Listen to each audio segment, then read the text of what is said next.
you. Okay, welcome to Black Belt Interviews with me, Master David Hodson. I'm absolutely delighted to be joined today by Master Wijnand Tapilatu from the Netherlands. Welcome, sir. Thank you. Welcome. Thank you for agreeing to this. We met at the Open Dutch. You were very keen to have a photograph of my guys. Really appreciate that, and thank you for joining me. You're welcome. You're welcome. I was much honored to be in the podcast. Oh, fantastic. Thank you so much. There's so much to talk about. Two-time world champion, two-time European champion, two-time King of Taekwondo. Yes. WTF, MMA, kickboxing. I did the whole thing. You know, it was a nice ride after the competition of, course, ITF and WTF that time. WTF that time, now WT, and want to explore more things. So I got into the MMA for like 10 years. I did a little bit of kickboxing, fight on the big event of its showtime in the Amsterdam Arena. So it was quite nice. It was a nice adventure. Amazing, amazing. As I say, we've got so much to talk about. I'm really excited by this. I first saw you when I used to travel up to Bathgate, Scotland. Okay. Championships in, I think, mid-late 90s, sorry. Yeah. And you were part of the team, the TKDG sport team, I think.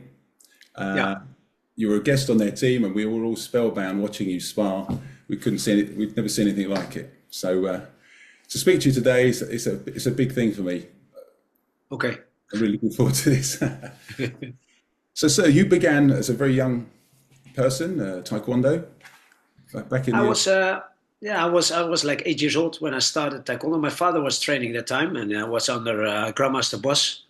Yes. And Grandmaster Boss asked me, "Why don't you come? You were sitting here all the time watching your father. Why don't you do?" I said, "No, I'm now into gymnastics, so I cannot join."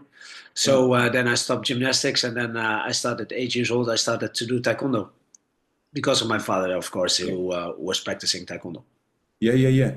And you were, was it unusual to be 8 years old then, or was there lots of children anyway, or? No, there were quite some children from that age. Now you see a lot of kids starting younger. I think that's great. Yeah. But in the early days, it was like most of the kids were like 8 or 10 years old before they started with Taekwondo. And of course, we had a good team together. We had Grandmaster at that time. I had with my father, Grandmaster Tapilatu, had quite a bit of good youth participants. Yeah. So the competition side was fairly early on, or was that a bit later? Yeah, just we were just 8 years old. It's just starting with competition, just at 8 years old. I was like, I think I was 9 or 10 years old to become first Dutch champion. Wow. So it was quite fast that we did all the tournaments. Yeah. Excellent. So and you was always the sparring. Always sparring. People know me from sparring, but when my father was at that time a national coach, we had to do everything. We had to do the patterns, individual, team pattern. We did team breaking, special techniques.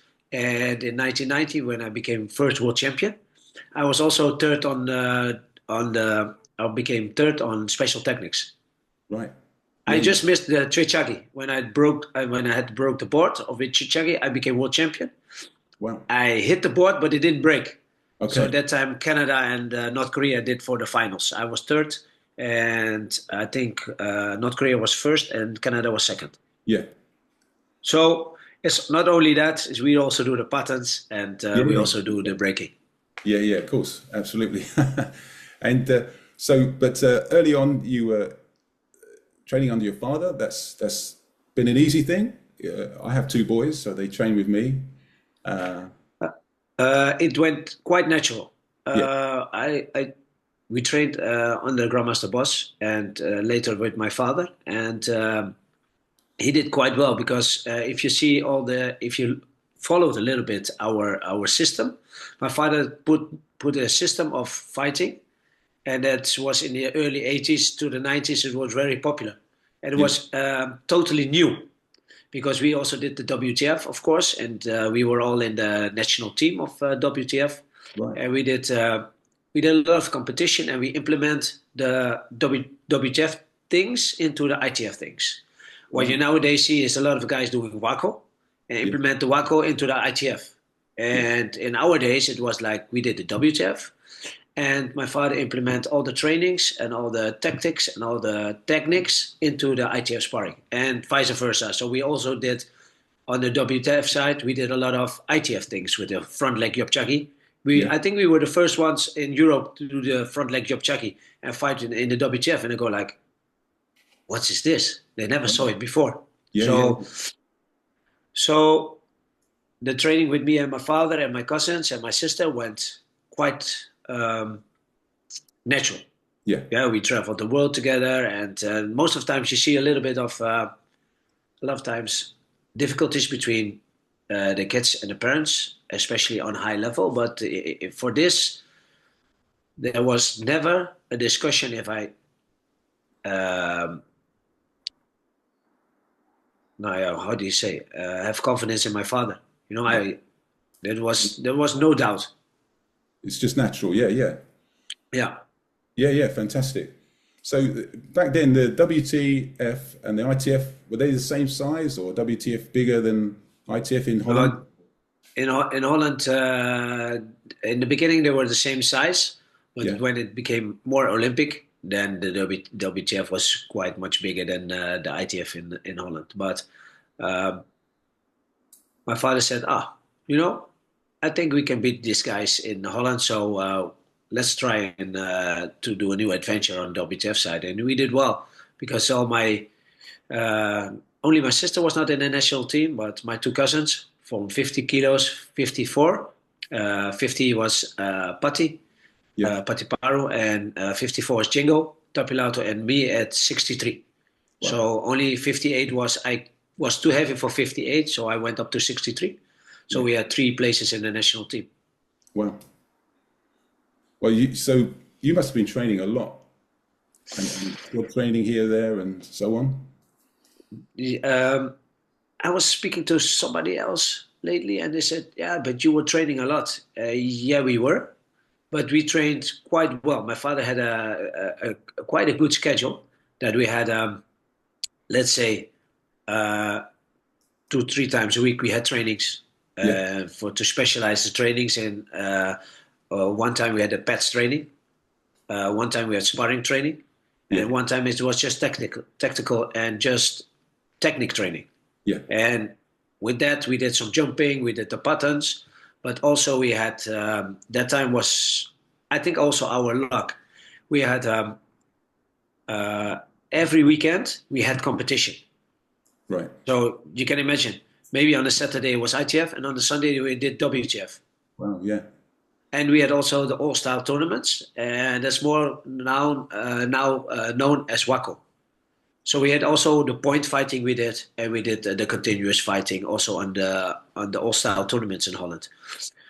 Holland is very well known as a country with a lot of martial arts, all kind of different, like karate, pencak silat, kung fu, wushu, taekwondo, of course, in all the way. And they had the time they had big tournaments all over Holland, and every weekend there was a tournament, so we could fight every weekend. It's a good luck for us, because we were always in shape, always in how do you say, competition condition. So that made the fighting for us a little bit easier. Yeah.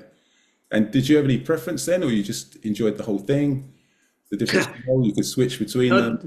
The funny part is, your roots are Taekwondo, so that is what we do. But all the things beside, we did a lot of fun. We always come to the competition with a lot of fun, and then we say, let's see what kind of crazy karate guy or kung fu guy, wushu guy, or taekwondo guy is now our opponents, because we all fight on the same rules. It was all point fighting. So, but it was good. It was nice, and we went everywhere with a smile.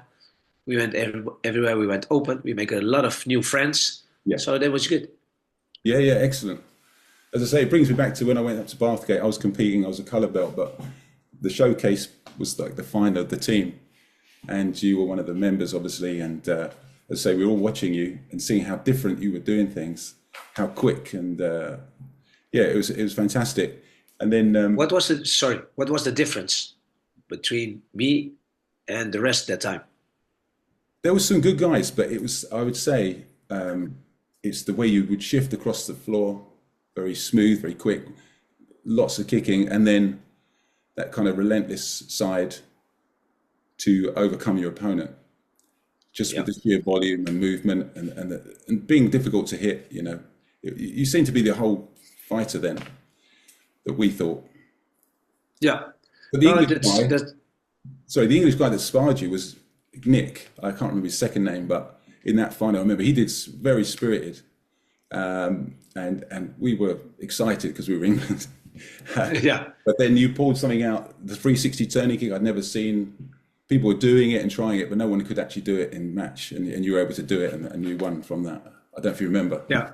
Yeah, I remember. There's are a few things you remember quite well because I think, I'm not sure, but I think I was one of the first who put the 360 dolio into the competition, into the fighting. Yeah.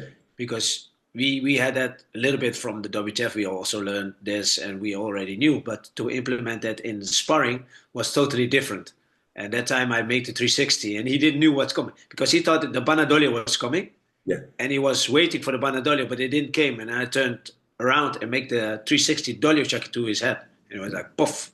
Yeah. And everybody went crazy. And that's what I remembered. So yeah, I remember it too, very much. Very much. And then we went back to our schools, we trained, and we had only VHS cassettes, right? Remember? So there was one going around for the King of Taekwondo, the Japan one. Yeah. Yeah. So we saw you there and Barada as well and others. It was really inspiring for us, you know, as we're coming up. And so how was that tournament for you then? I know we're fast forwarding a little bit, but King of Taekwondo in Japan. King of Taekwondo, the Morgenbon Cup. That was special. Yeah. That was really special because they invited all the world champions, of course, the best Japanese fighters, and some fighters in the heavyweight division from other martial arts. So there was one guy of Shotokan Karate, I think. There was a guy from Holland. I fought him later in the Amsterdam Arena. Perubeda, he fight also the heavyweight class. He won that time. Yeah. The Russian guy was there. So it was quite special. But in the lightweight classes, they were all Taekwondo guys. Paul Germain fought over there. Pierre Guinet. Thomas fought also there. My cousin fought also in the lightweight division. So the best of the best were there that time. And that was very special. And it was, of course, special because people could win some money over there. Yeah. So that was the first I think in Taekwondo history that you had a tournament where you can win money. So not only was in Tokyo and Japan, it was special, but also special that you could win a money prize. Yeah. So for me, the whole trip, to go to Tokyo, to fight in Tokyo, that's what every martial artist in the world would have loved. Yeah. Now, I've been now a few times to Japan. I fought over there Daido-yuku karate with Sammy Shield. He's the K1 champion. I trained with him a long time. Yeah. And with his trainer, Dave Jonkers. I went to the Daido-yuku tournament, the World Championships. I became second, lost in the final on an armbar from the Japanese champion. Really good guy. I was happy. I was proud. I could fight also over there. And then I went with Sammy Shield when he fight the K1 against Musashi in Japan. I think it was in Hiroshima. I was one of his coaches to go to Japan and coached on the world level of K1. It was really beautiful. It was a nice experience also. Yeah. So for me, Japan, Morgenbon Cup, with the organizers was really beautiful, was really well organized also. Yeah. some great memories for you to look back on. And yeah, so was there a big crowd there in that King of the King of It was it. If I remember, the hall was quite filled. Yeah. It was the Olympic swimming hall from Tokyo Olympic Games. It was a really big hall. I think it was like 1,000, 2,000 spectators. I think at least. Yeah. It was really great. It was quite dark on the outside, wasn't it? With the lit. Yeah. The fighters. Yeah. The fighters. We had the square in the middle. Yeah. Yeah. We had just like a tournament. You had a few squares that they did the preliminary rounds, and then the finals all came together on the main court. Yeah. And that's why it was so dark, because they had all the lights in the middle. But it makes it special also. Yeah. So before all this began, you're coming through the colour belt ranks and you're competing most weekends. You prepare for your gradings? You were doing the gradings normal time, or were you taking longer? Or no, I'm now master, but it took a long time. All the guys said, you have to be master already for a long time. But I was out for 10 years to do MMA and kickboxing. Yeah. And in that time, I left at fifth or sixth degree. I left. No, fifth degree. I left. Yeah. So it took a long time to get back on track. Of course, with the patterns and all the theory. Yeah. But I was out for 10 years, so that's why it took a little bit of a while to go to my 7th degree. Otherwise, I would be 8 already. Of course, yeah. But everything has a path. So my path was a little bit outside Taekwondo. Yeah. And for me, it was also good to do, because you meet new people. You learn from other martial arts, you learn from other sports. And that makes you as a person, for me as a person, makes my life a little bit more complete. 100%. Yeah. I mean, the kind of things you're talking about, only a few people have experienced that, I guess, that are also in Taekwondo, you know. You've had to go outside, learn and train and adapt and come back more rounded, I guess. Yeah, but you see nowadays that MMA is more, in Taekwondo it's more, I don't know how you say it proper, but people are accepting it. And you see at Shelley Brothers in Ireland, they do also MMA. Yeah. Of course, my friend, and he's a big example also, Zelik Galicic. Yes. He was also world champion. As now, he went into the Dream. He was king of cage, of course, in England. Went into the Dream, Japan, fight big men like Sakuraba. It was really special. And he still teaches, and he got a good team. If you follow him on Instagram, you see his team is doing great. Yeah. And they have a lot of fights in the Balkan, in Croatia. Yeah. So he's doing quite well. So for everything is something to say. But I think if you stick with your roots, like Taekwondo, and do the step towards kickboxing or MMA, or use both, it's great. Yeah. It's another outlet for your development, your skills. Yeah, of course. Yeah. And also to understand other martial arts, because a lot of time when we fight in Holland, people get on the floor and try to start wrestling, and people start booing because they don't know. And now the Brazilian Jiu-Jitsu is more hot, so people practice more so they understand. And it's the same as Taekwondo. When they don't practice, they don't understand. So for me, to do the MMA, the Jiu-Jitsu, the kickboxing was trying to understand the purpose of some martial arts. Yeah. But you're fully retired from the competitive side now? Yeah. Becoming 53 next month. So I did in 2008, I think it was the last time I fight with Thomas. We did an exhibition fight on the European Championships in Rimini. Grandmaster Boss asked us to fight over there, and it was special. Yeah. And of course, Grandmaster Boss is a special person, so we did it. And that was the last fight I had in my career. It was 2008 against Thomas. So Nowadays, coaching, Yeah. training, giving seminars around the world, Yes. and just share my knowledge. And I think it's important to share my knowledge with people so they can develop themselves, or at least if it's a little bit, I can add to all the techniques or to people's minds.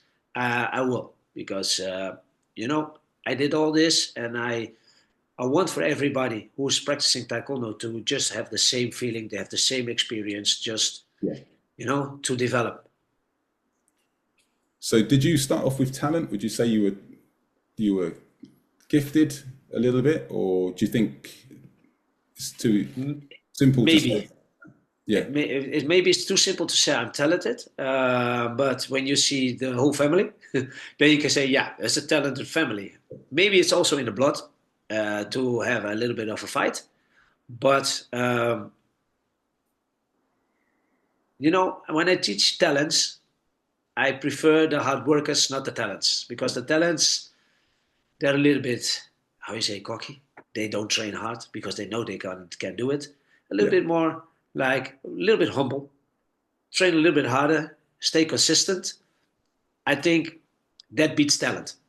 Yeah. And you teaching yourself, so I think you know what I'm talking about. But if I was talented, maybe. But my biggest pro was my father. He put me on track. He let me stay on track. He was a good coach. He is a good coach. He's a good friend, and my father. But in the end, he trained me quite well to teach now other students also. It's like a Tapilatu legacy. I made my thesis about the way of the dragon, but the way of the dragon for me was not only how I did things, also how my father did things, and he implemented with us that made us champions. Because my father was never world or European champions, right? But he was a great trainer, and he made so many world champions. It was unbelievable. I think only in our family it was my sister, my two cousins, Django and Patty, my other cousin Richard. He was also at Bathgate. So, hi. So he was, and another guy, Retse Faber. I posted on the Instagram. He was also world champion in '97 in St. Petersburg. Then we had Jan Smit also in 1990. He had he made so many world champions. So incredible. It's not about the talent. It's also about the coaching. If the coaching is great, it's good. So what makes a great coach, would you say? I mean, have you got to be super hard, or you've got to know when to push, when to? What makes a good coach? What would you say? If I can see my father, he's a champions coach, of course. He's a good person. Yeah. First of all, you have to be a good person, And if you have a good person, people have to trust you. If you gain trust, I think half of everything is already completed. Yeah. And then, because when you trust people, you believe in the things you do together. It's still a game you play together. Yeah. It's not only for the coach. It's not only for the competitor. It's the two of you who make a team. And I always said I have a good example for fighting. I fight an MMA fight. I fight against Brian Loayu, a very skilled kickboxer. And he punched me with a small glove straight in my face on my eye. I said to my father, I see 3 guys. Yeah. He said, just close your eyes. When I say yes, punch through the middle. Right. I closed my eyes. He came forward. He said yes, and I punched him. And that was my cue. And I hit him, and then I shoot him to the floor. That saved my sight. But that's the trust you have in your coach.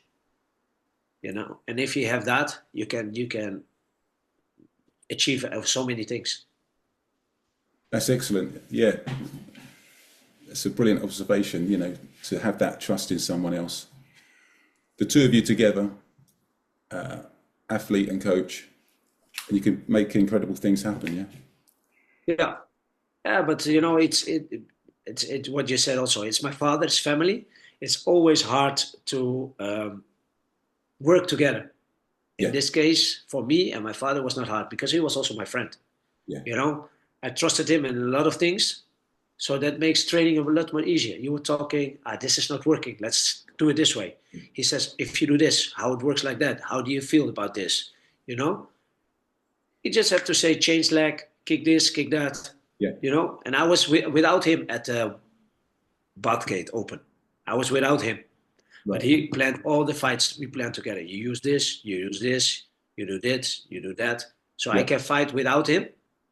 But he also planned, okay, you want to go, you drop weight, you go, you train this and you train that. And then you go. And then we went. Yeah. So it sounds quite easy. but it's still a lot of work every year. But that's good. Yeah. So your father was very dedicated, is very dedicated, how he prepares people and how he builds that trust with his team. He's not only dedicated, but very clear.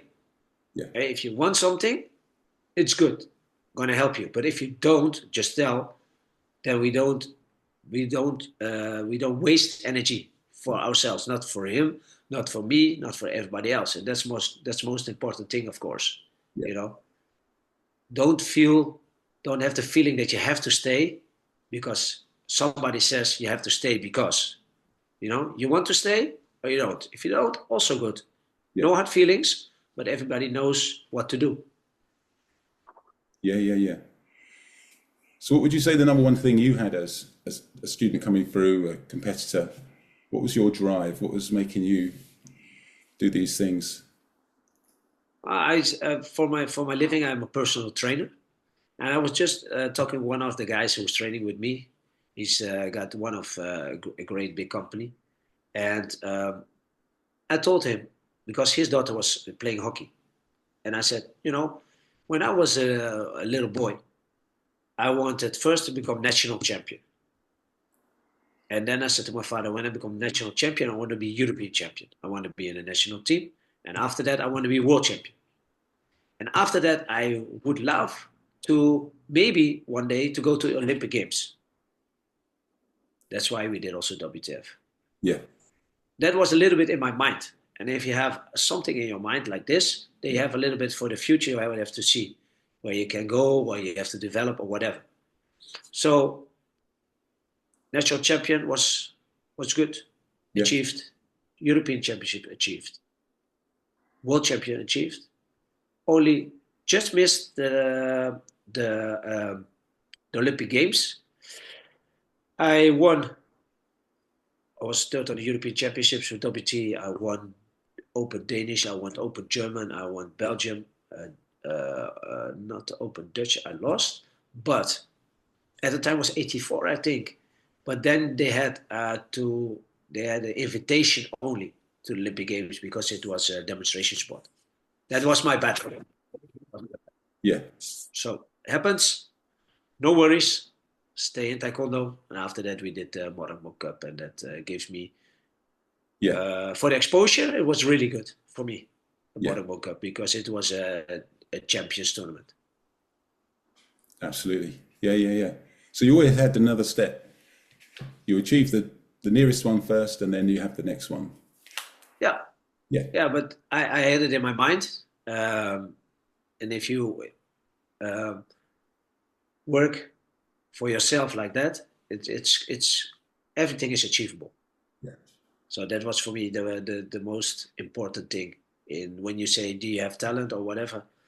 I don't know, but I had in mind national champion, European, world champion, and maybe Olympics. Only the last one not. So single-mindedness, you had that single-mindedness to focus on these things? Yeah, but not only single-mindedness, but also enjoy what you do. Okay. I think that is the most part, you know. You can do, but if you don't enjoy, you better leave it, you know.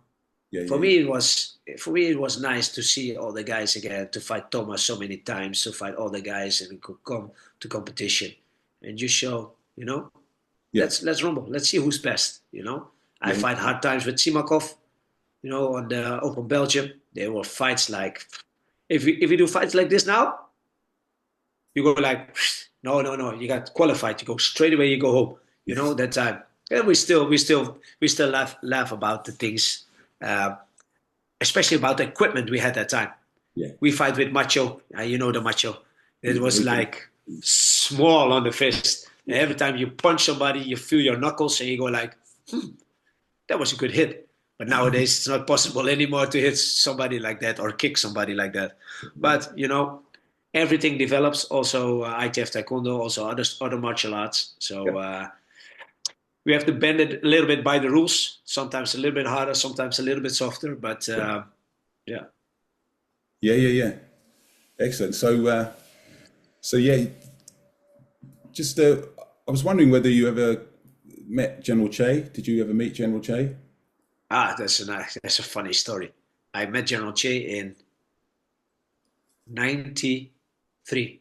My father organized the European Championships in Groningen, in our town, and then he invited General Che. So that's why I met General Che. And after that, it was '94. I had to go for my 4th degree, and we went to Warsaw. And then my father said, before we went, he said, Stefan, you're in the class, you have to go for 4th degree. Every time General Che says, who wants to perform? You have to raise your hand. Yeah. And I look at my father and say, why? Why? I said, oh. He said, you perform. I tell you after, why? I said, okay.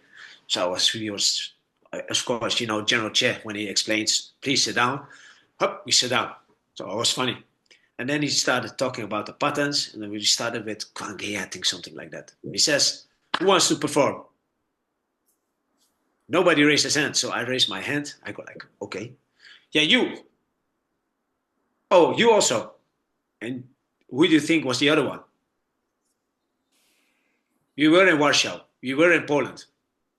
Right. Suska. Right. I have to perform together with Suska. Can you imagine? A sparrer against a pattern guy. Yeah. I thought, why? Why I do this? Okay, so no problem. So we did the patterns with Suska, of course. Suska can sit down and General Che point all the things I did wrong. No worries. Sit down again. Take my hand again. So first day, okay, good. With me and Suska, great. Second day, he wants to perform. So I raised my hand again. And General Che, not you, somebody else, not you again. I go like, okay, that was the overload for me, you know. So that was quite funny. And then we had the 4th degree at the grading, and then I have to come forward to General Che because we had to do step sparring. Yeah. And I was with Suska. We did together step sparring. We did 2 steps, 1, 2. Yeah. General Che said, good, go. We did 2 patterns, was quite easy. And he said, what do you do? I heard you have good Banadolio Chaki. So I have to do the breaking, Banadolio, okay. Then I have to come to the table. Theory. I go like, oh no. I go sit there. Grandmaster Boss, General Che in the middle, and another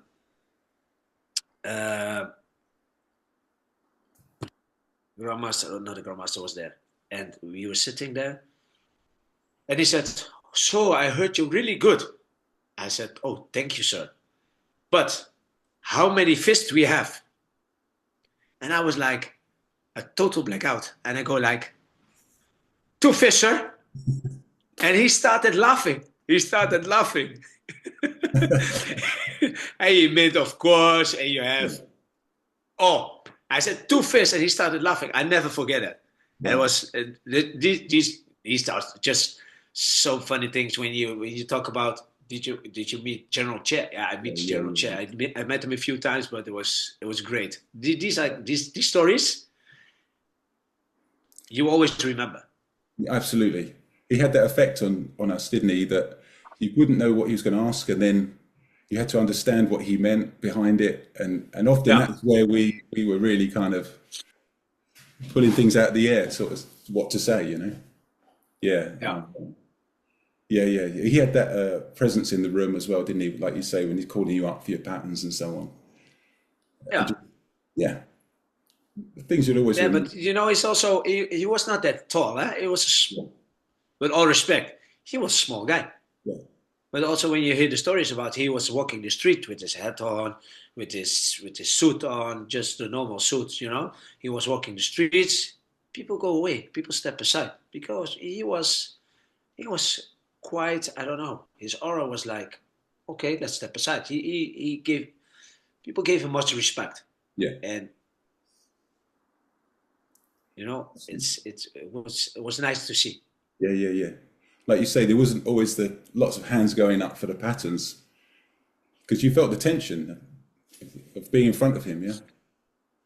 And not only in front of him, but you know, I think everybody in the room has the same feeling. Yeah. I can't do something wrong, and then I will be in front of everybody, and everybody will see it. Yeah, but you know, why not? You know, and my father was totally right. And in the end, why he said that to me that I have to raise my hand. So general chair knows who you are, knows what you do, and you have to grade. So he can see forward. And if you do something wrong, there at the time at the seminar you can change it. Yeah. You know, if you don't say nothing, if you do something wrong, you come at the grading, it's still wrong. You know, you rather pass the grading with some good things than half sloppy or whatever. Yeah. That's brilliant. So when we talk about Taekwondo, we know it's our martial art, but there's an emphasis on the do, isn't there? That and the tenets and everything. How do you see that for yourself? Has the do been part of your training, obviously, and how you've experienced it? I be a competitor all the time, you know. And when I became when my good friend Master Johan de Silva became master in 7th degree, he says things change. I said things change. I said things change. You will approach and teach different to your students. I'm like, okay. When I became a master, I knew what he meant.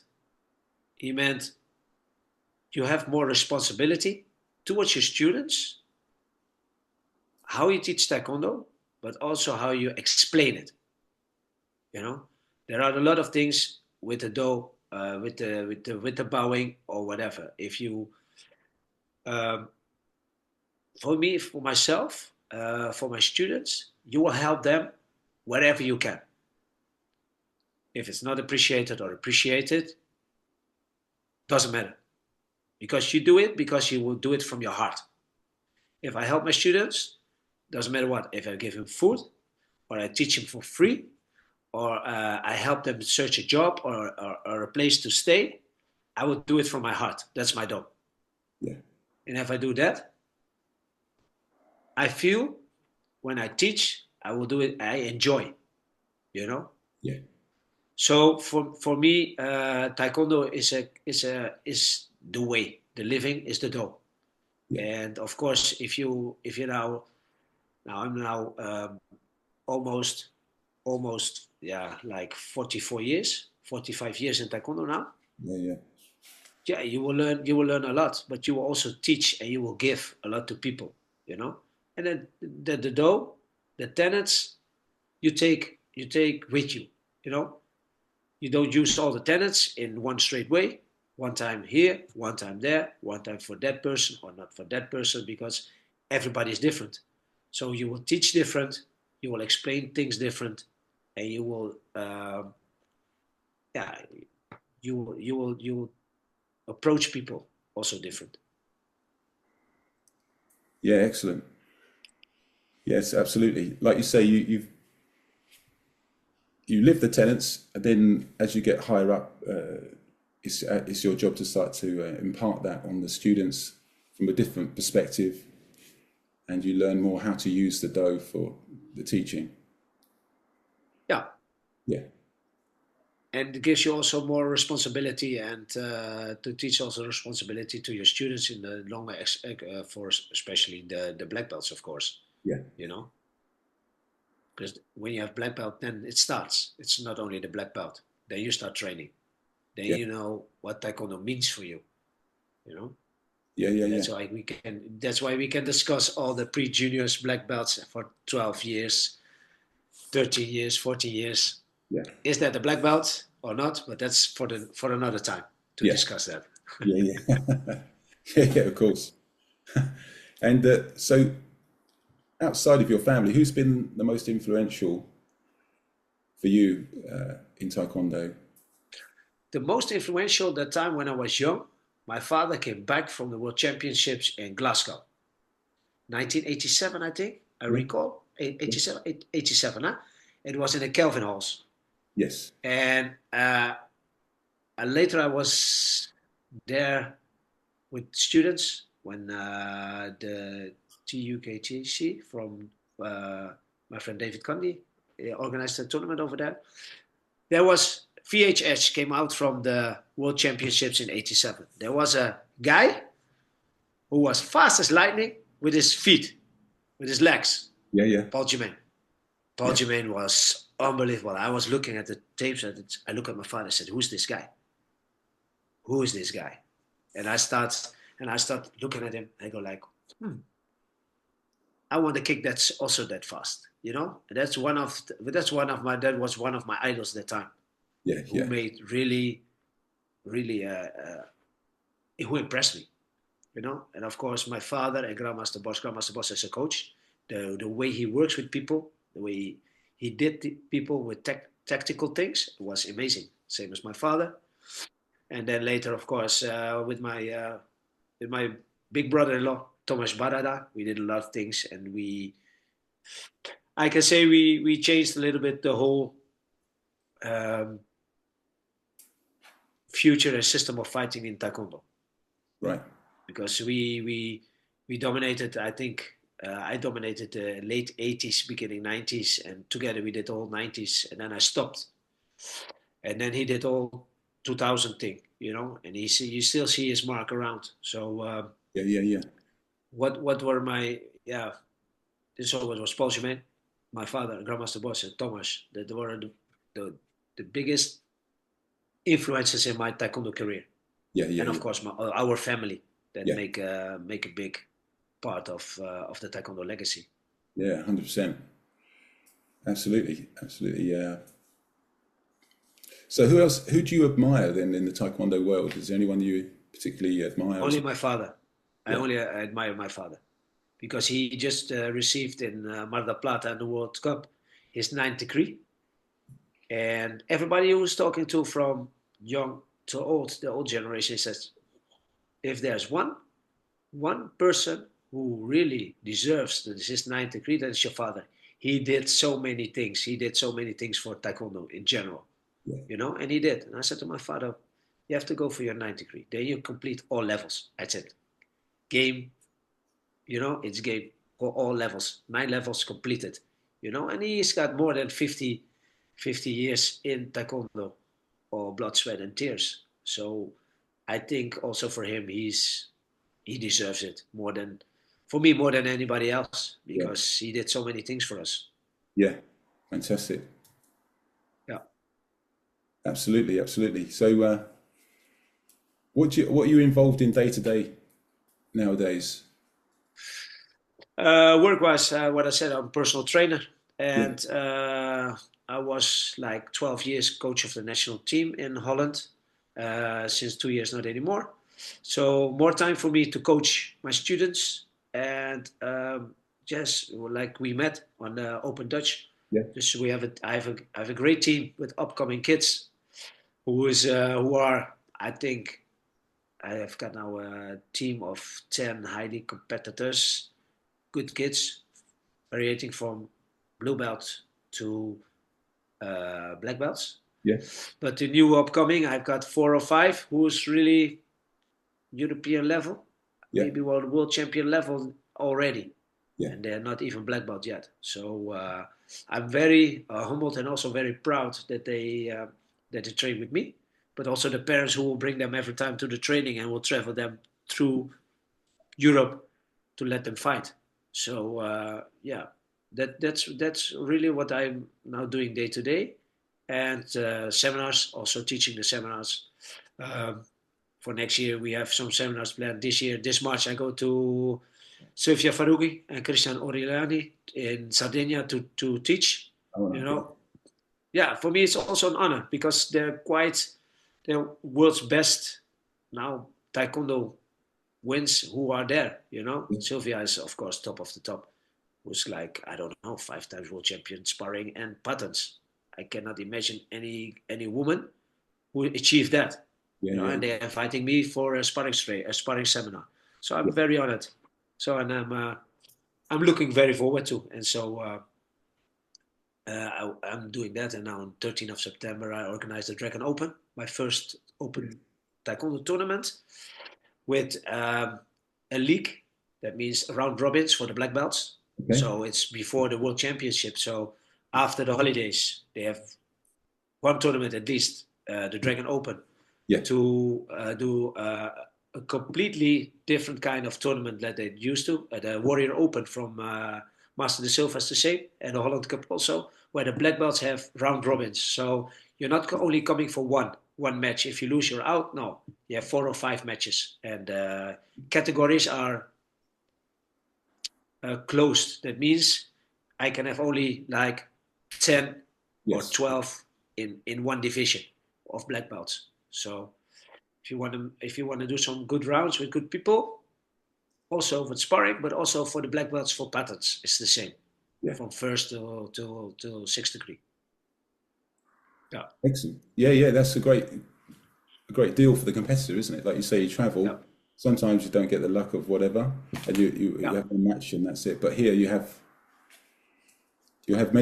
several fights, won't you? Yeah, you have multiple rounds where you can do. So also for me as a coach, it's quite good to see, because you think, okay, we train this, and then your student goes in and it goes like, that's not working, you know. But then when she's losing, she's out. You can then the second round we can say, okay, we change a little bit. You will do this, and that works. And so you can, for the World Championships, you have more rounds to go before you.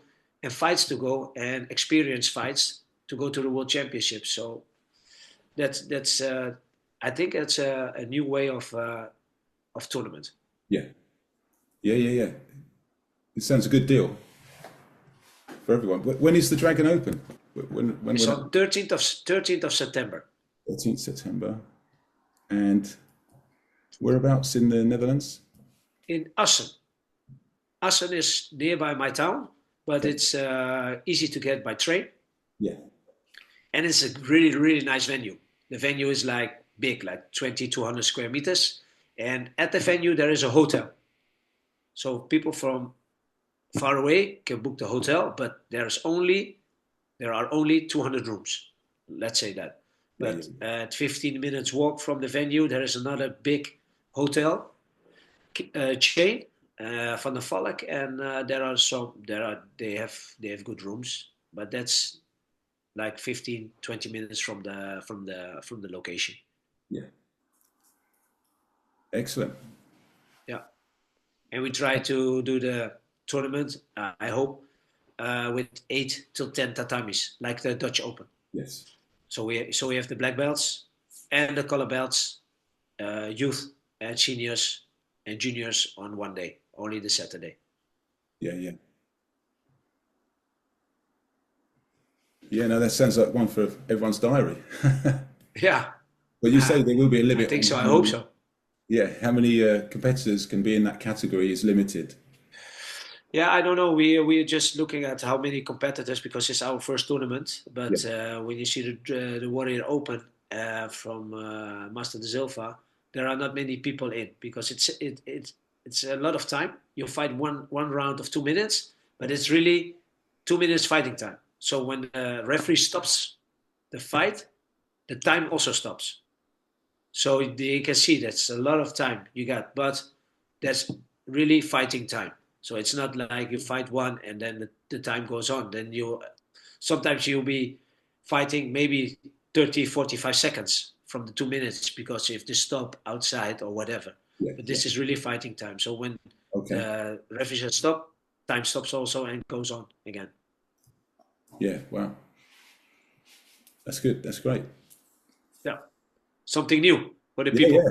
That's what people like, don't they? They like something Yeah, different. Yeah. yeah. So what advice would you have for an upcoming competitor that's just trying to get their foot in the circuit and do better for themselves? Oh, find a good school Yeah. and enjoy what you do, you know. Try to learn from everybody, you know. Try to learn from the new ones, from white belts to black belts, you know. And always find a school that feels good for you. No, you can train with all champions, but maybe that's too hard for you, you know. And maybe the school has another class with all the same people you like who are recreational taekwondo practitioners. So, you know, for me, the most important thing when you practice taekwondo, enjoy. Yeah. Yeah, and that's the best part. When you enjoy, you will learn. You will do everything. You will do you will even like the patterns, like me. You know, I was not a pattern guy, but you enjoy. You will see the small things. You see the small details. You know, Yeah. and then it's quite fun and it's quite nice to do everything within taekwondo. And that's why taekwondo is nice. You know, you have sparring, you have breaking, you have special techniques, self-defense, of course, Yeah. and all those other things besides taekwondo. You know, nice people have a barbecue together. You know, Yeah. Yeah. Yeah. but that's also taekwondo. Yeah. 100%. It's the whole thing. It's Yeah, like the family, isn't it? Like you say. yeah, and that makes the dough come Yeah. together, learn from each other, respect each other. You know. How does the young competitor deal with the loss or the defeat in a match? Sometimes they take it hard. Sometimes they don't have to cry because they're all, how you say, spoiled, Yeah. and they just need a sometimes a slap. No, I'm just kidding. But you know, they're always kids who are disappointed. You know, but that's more the expectation they have, and a lot of times it was the expectations of the parents. You know, and that's quite sometimes it's quite difficult to see and how to handle for the kids how to handle that. But I always say to the kids, you know, you didn't lose, you learned, Yeah. because we're going to evaluate what happened for the next time. You can change that, and if you don't change, they have to learn the next time.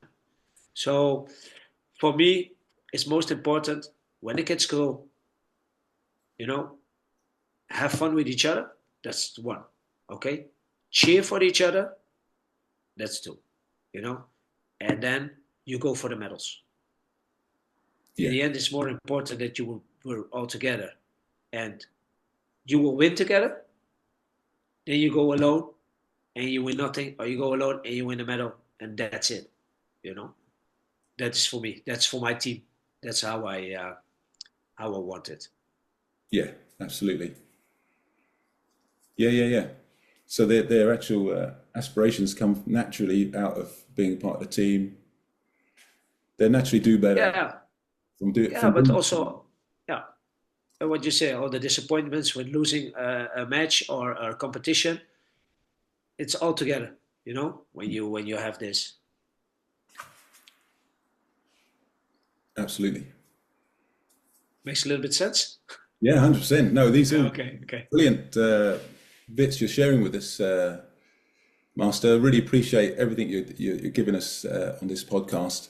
There's so many things there that people are gonna listen to and resonate with and appreciate and learn from you. You know, as I say, it takes something special to be a two-time world champion, two times European, and everything else, all your other accolades, and stay grounded in this in the Tapilatu family, where success isn't shared with just one person, is it? Everybody is part of that legacy, like you've been telling us. Thank you. Thank you for hosting me, and thank you for just have a good talk about taekwondo and to people know me, what I do, and how I experience all my Taekwondo career, and that I can share my knowledge with all of you. And you never know, maybe it's the second time, maybe there are another questions or whatever what I can do. Yeah. But for now, thank you very much for hosting me. It was a thank real you, sir. pleasure. It's been wonderful spending time with the Dragon. Thank you. Tapilatu. Thank you so much, sir. You're welcome. Have a great day, and I'll see you soon. Yeah, we see each other soon. Thank you. Bye-bye. Bye, sir.